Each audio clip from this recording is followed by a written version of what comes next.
के लगाएंगे। अच्छा, आप में से कितने हैं जो हार करके आए हैं? सबसे पहले तो दिमाग में से निकाल दीजिए कि आप हार करके आए हैं।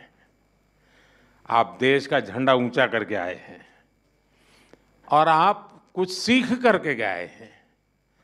और इसलिए खेल ही एक ऐसा क्षेत्र है दोस्तों कि जहां कभी कोई हारता नहीं है, हर कोई सीखता है। और इसलिए मैं पहला तो आप लोगों से आग्रह से कहूंगा, इसलिए मैंने जानबूझ करके कहा जरा हाथ ऊपर करो लेकिन अच्छा हुआ 80% लोगों ने हाथ ऊपर नहीं किया, मतलब वो मेरी बात को समझते हैं। जिन्होंने हाथ ऊपर किया उन्होंने नम्रता के कारण किया है, विवेक के कारण किया है। लेकिन मैं उनसे भी आग्रह करूंगा कि हमें ये सोचना नहीं है कि हम पीछे रह गए हैं, हम बहुत कुछ सीख करके आए हैं। तो मेरी बात आपको मंजूर है? ऐसे नहीं, जोर से बताइए, खिलाड़ी है आप तो अच्छा, मैं तो कुछ जानना चाहता हूं भैया। जो मैदान में आपने किया वो तो पूरी दुनिया ने देखा, मैदान के सिवाय क्या क्या किया वो बताइए दुनिया के कई प्लेयरों से दोस्ती हुई होगी, बहुत कुछ जाना होगा। आपको लगा होगा यार हमारे यहाँ भी ऐसा होता तो अच्छा होता, ऐसा कुछ हुआ होगा ना? तो मैं ऐसा कुछ सुनना चाहता हूँ आप लोगों से। कौन बताएगा? जी सर, सबसे पहले नमस्ते आपको। एंड लक्ष्य को जब मैं पहली बार मिला तो इतना छोटा था आज काफी बड़ा हो गया जैसा कि टूर्नामेंट मेरा रहा, काफ़ी लंबे मैचेस रहे वहाँ पे शुरुआत के दिन से। तो मेरा ज़्यादा करके मेरा फोकस मैचेस पे रहता था। बट ये जब भी हमें फ्री टाइम मिलता था हम लोग सबके साथ डिनर करने जाते थे और काफ़ी सारे एथलीट्स वहाँ पे मिले जिनको देख के आई थिंक काफ़ी कुछ सीखा। और हमने उनके साथ एक डाइनिंग रूम शेयर किया। आई थिंक वो एक बड़ी बात थी। एंड आई थिंक और जो वो वहाँ का माहौल था, आई थिंक ये मेरा सबसे पहला ओलंपिक्स था। और मैं जो मैं एक्सपीरियंस किया वहाँ पे वो काफ़ी अच्छा था। जैसे कि इतने बड़े स्टेडियम में खेलना, इतना क्राउड आपको देख रहा है, तो फर्स्ट 2-3 मैचेस में थोड़ा नर्वस भी था। बट जैसे ही टूर्नामेंट चलता गया मेरा वो बेटर होता गया। बट आई थिंक मेरे लिए एक बहुत अरे बड़ा भाई, तुम तो एक्सपीरियंस। देवभूमि से हो लेकिन आपको मालूम है अब इस बार आप एकदम से सेलिब्रिटी बन गए हो। जी सर, मेरा मैचेस के टाइम तो मैं फ़ोन प्रकाश सर ने ले लिया था और बोला कि अभी जब तक मैचेस नहीं हो जाते तब तक फ़ोन नहीं मिलेगा। बट यस, उसके बाद आई थिंक काफ़ी लोगों ने सपोर्ट दिया। बट मैं यही कहना चाहूँगा, मेरा एक अच्छा लर्निंग एक्सपीरियंस था। थोड़ा हार्ट ब्रेकिंग भी था कि मैं इतने क्लोज आके रह गया। बट मैं आगे आने वाले टाइम में और बेटर करूंगा अपना तो रिजल्ट। प्रकाश सर इतने डिसिप्लिन स्ट्रिक्ट थे, तो अगली बार मैं उन्हीं को भेजूंगा ज़रूर सर, ज़रूर लेकिन बहुत कुछ सीखा होगा ना, क्योंकि देखिए मैं बताता हूँ, अच्छा होता आप जीत करके आते होते, लेकिन आपके खेल को जिनको पता भी नहीं है खेल क्या है, वो भी घंटों तक देखते रहते हैं, बार बार रील देखते हैं। जिस प्रकार से आपने खेला है, लोगों को लगता है नहीं विदेश के लोग खेलते हैं, ऐसा नहीं हमारे बच्चे भी खेलते हैं, ये भाव पैदा हुआ है। जी सर, आई थिंक वो एक दो शॉट ऐसे मैंने खेले थे जो काफ़ी फेमस हो गए थे। बट आई थिंक ओवरऑल जैसा मैंने टूर्नामेंट खेला, मैं चाहूँगा कि और आगे जो आने वाले बच्चे हैं जो बैडमिंटन लेते हैं, मैं उनको और मतलब और इंस्पायर करूँ और ऐसे ही खेलते रहूँ। बहुत बढ़िया। अच्छा, एसी नहीं था और गर्मी बहुत लगती थी, तो सबसे पहले कौन चिल्लाया था कि ये क्या कर रहा है मोदी, बातें तो बड़ी करता है, हैं? एसी भी नहीं है कमरे में, हम क्या करें? कौन कौन थे जिसको सबसे ज्यादा परेशानी हुई? लेकिन मुझे पता चला उसके कुछ ही घंटों में आपकी वो काम भी पूरा कर दिया था। सबको मिल गया था ना एसी तुरंत। हाँ, देखिए इतनी ख्याल रखा जाता है खिलाड़ियों का इसका, सब लोग तुरंत एक्ट करते हैं। नमस्कार सर, मेरा नाम अंजुम मौडगिल है, मैं शूटिंग स्पोर्ट्स से हूँ। तो मैं बस जनरल एक्सपीरियंस जो मेरा सेकेंड ओलंपिक्स था और कुछ पॉइंट से मेरा फाइनल्स में नहीं रहा, बट एज एन इंडियन और एज एन एथलीट मैंने ये चीज़ एक्सपीरियंस की जी, जो एथलीट्स हर दिन एक्सपीरियंस करते हैं कि एकदम खुशी अपना कोई भी गोल अचीव करने में और एकदम से निराशा, वो ओलंपिक्स के टाइम पे इंडिया की परफॉर्मेंस की वजह से पूरे देश ने एक्सपीरियंस किया। एक दिन मनु के मेडल पे एकदम खुश, फिर काफ़ी इंसिडेंट्स हुए जिसमें फोर्थ रहे, और विनेश का जो लाइक पूरी स्टोरी थी वो बहुत ही डिसहार्टनिंग थी। फिर और हॉकी का जो मैच था उसके बाद वो खुशी, जो एथलीट्स हम नॉर्मल लाइफ में हर दिन एक्सपीरियंस करते डिफरेंट इमोशंस, वो पूरे देश ने एक्सपीरियंस किया इस 10 दिन में। और आई थिंक एक इंडिया में स्पोर्ट्स कल्चर बढ़ाने के लिए ये गेम्स बहुत ही अच्छा टाइम पे आई, एंड आई थिंक इसके आगे से लोग बहुत अच्छे से हमारी स्पोर्टिंग जर्नी को समझेंगे और जो भी पॉजिटिव चेंजेस हैं वो और भी बेटर होंगे आगे के टाइम पे। आपकी बात सही है, सिर्फ आप लोगों ने नहीं, हिंदुस्तान के हर कोने में वही मिजाज था। सब लोग अगर थोड़ा सा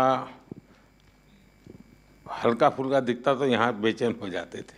वो यहीं पर जैसे कार चलाते हैं ना, अगर हमें ड्राइविंग आता है और हम पीछे बैठे हैं तो ब्रेक तो आगे वाले को लगाने, लेकिन पैर हम दबाते हैं पीछे। तो वैसे ही खिलाड़ी वहाँ खेलते थे और लोग हाथ पैर इधर ऊपर ऊपर नीचे कर रहे थे। श्रीजेश, आपने ये रिटायर्ड होने का निर्णय पहले कर लिया था मन में कि क्या था? सर नमस्ते सर। थोड़ा साल से सोच रहा था सर। मेरे टीम वालों ने बोल रहे भाई कब छोड़ेगा, यही क्वेश्चन आ रहा था मेरे ऊपर। बट मुझे ऐसा लग रहा था सर, मैंने 2002 में पहले बार कैंप में गया और 2004 में फर्स्ट इंटरनेशनल खेला जूनियर टीम में, तब से खेल के आ रहा हूँ। तो मैंने सोचा 20 साल से अपना देश के लिए खेल रहा हूँ तो एक अच्छा प्लेटफॉर्म से रिटायरमेंट लेना है। तो ओलंपिक्स ऐसा एक प्लेटफॉर्म है सर जहाँ पे पूरा दुनिया अपना फेस्टिवल मनाता है, तो सोचा इससे अच्छा तो मौका मिलेगा नहीं, इसलिए तो एक अच्छा डिसीजन। लेकिन मैं बताता हूँ ये टीम आपको तो मिस करेगी ही करेगी, लेकिन टीम ने आपकी विदाई शानदार की। ऐसा ये टीम को बधाई है, सरपंच साहब ने बड़ा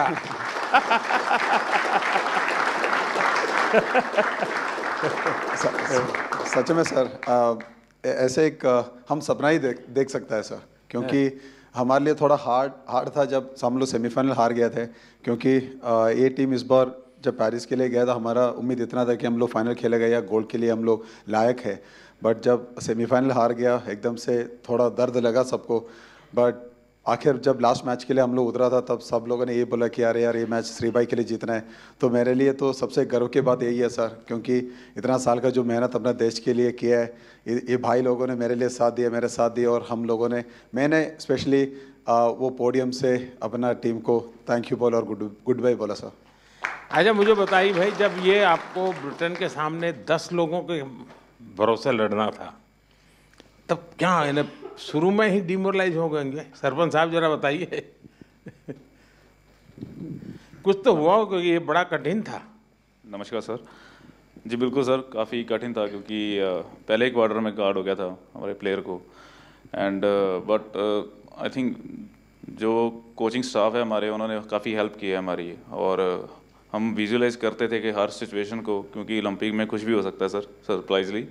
तो हमारा माइंडसेट था कि अगर हम ऐसी कोई सिचुएशन आती भी है, जो हमारे प्लान्स हैं, हम उस पर स्टिक रहेंगे। और सारी टीम का जोश और बढ़ गया सर, क्योंकि जीबी के साथ हमारा थोड़ा रहता है कि थोड़ा फाइट भी होती रहती है।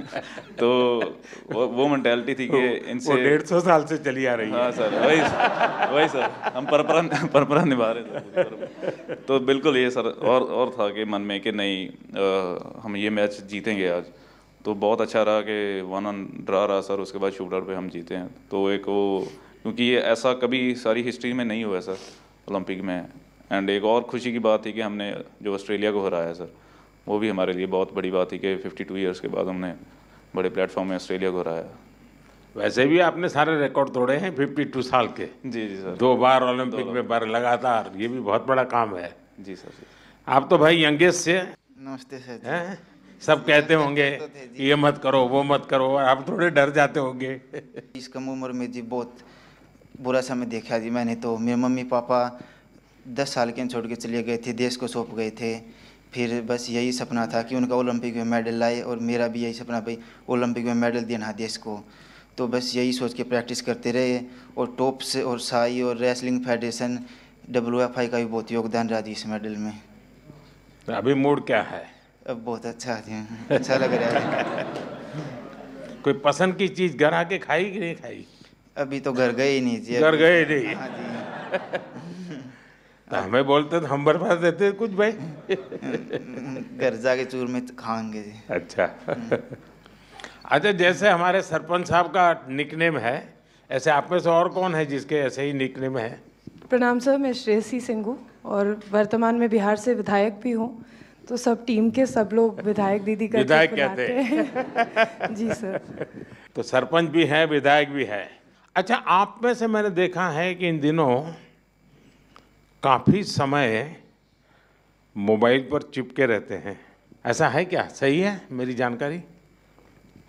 रील्स देखते हैं और रील बनाते हैं। हाँ, रील बना रहे हैं ना? कितने लोग हैं जो रील्स बना रहे हैं? सर एक्चुअली मैं एक मैसेज देना चाहूँगा, क्योंकि सारी टीम ने हमने डिसाइड किया था कि थ्रू आउट द ओलंपिक हम मोबाइल फ़ोन यूज़ नहीं करेंगे। वाह, शाबाश, ये सोशल बहुत मीडिया बढ़िया यूज़ काम नहीं करेंगे। किया। तो बिल्कुल सर, क्योंकि सर अगर कोई अच्छे कमेंट आ रहे हैं चाहे बुरे कमेंट आ रहे हैं, दोनों इफेक्ट करते हैं। तो हमारा माइंड सेट था कि हम एज ए टीम हमने डिसाइड किया कि हम बिल्कुल सोशल मीडिया यूज़ नहीं करेंगे। ये तो अच्छा बहुत किया अच्छी आप बात लोगों ने। जी सर। अब मैं चाहूँगा कि देश के नौजवानों को भी आप ये बताएं जी बिल्कुल सर। कि उससे जितना दूर रहे अच्छा ही है, वरना ज़्यादा लोग उसी में उनका समय जाता है, उसी में फंसे रहते हैं। आप बेटा बहुत निराश लग रही हो। हाँ जी सर, पहली बार गई थी हाँ। और मैं मतलब एक से हार गई थी बाउट, और मगर उससे जीत जाती तो मैं फाइनल तक जाती, गोल्ड भी ला सकती थी। पर वो मेरा बैड लक था, दिन अच्छा नहीं था, तो सर मैं लूज़ हो गई। कोई, अभी तो उम्र बहुत छोटी है बेटा, बहुत करना है। हाँ जी सर। और हरियाणा की मिट्टी ऐसी है, करके दिखाओगी। हाँ जी सर। प्रधानमंत्री जी नमस्कार। मुझे लगता है कि इस बार हमारी पूरी कंटिंजेंट में जो इंजरीज हुई थी वो काफ़ी कम थी, 1 या 2 सीरियस इंजरी थी। पर नहीं तो यूजुअली क्या होता है कि सब गेम्स में से 3-4 मेजर इंजरी होती है जिनकी ऑपरेशन करनी पड़ती है। पर इस बार फॉर्चुनेटली सिर्फ 1 था, तो वो अच्छी बात थी। एक सीखने का था कि जब भी ओलंपिक के जो विलेज में जो पॉलीक्लिनिक रहता है उसमें थोड़ी फैसिलिटीज़ रहती है, पर इस बार हमने सब जो फैसिलिटीज़ थी वो हमारे विलेज में ही, हमारे बिल्डिंग में ही रखी थी।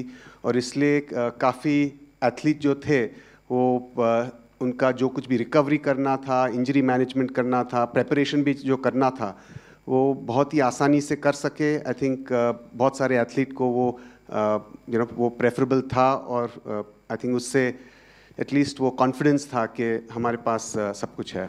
आई थिंक इससे भी फ्यूचर में भी ऐसे ही हम करते गए तो हम सपोर्ट दे सकेंगे हमारे एथलीट को। देखिए साहब, डॉक्टर ने मुझे बहुत महत्वपूर्ण बात बताई कि इस बार हमारी टीम में पहले की तुलना में मिनिमम इंजरीज थी। इंजरी कम हुई है, इसका मतलब है कि खेल की हर चीज़ में आपकी एक्सपर्टाइज आ गई है। इंजरी होने का कारण वही होता है कि हमें खेल के संबंध में कुछ हमारा अज्ञान होता है जो हमें खुद को कभी कभी डैमेज कर देता है। ये सिद्ध हो रहा है कि आप लोगों ने खुद अपने आप को तैयार किया है, और छोटे मोटे जर्क आए भी, कठिनाई आई तो भी आपके बॉडी को आपने ऐसा बनाया है कि आप मेजर इंजरी से बच गए हैं। तो मैं पक्का मानता हूँ आप लोगों ने काफ़ी ट्रेन किया होगा अपनी बॉडी को, काफ़ी मेहनत की होगी, तब जाके ये हुआ होगा। तो इसके लिए तो आप सब बधाई के पात्र हैं। साथियों,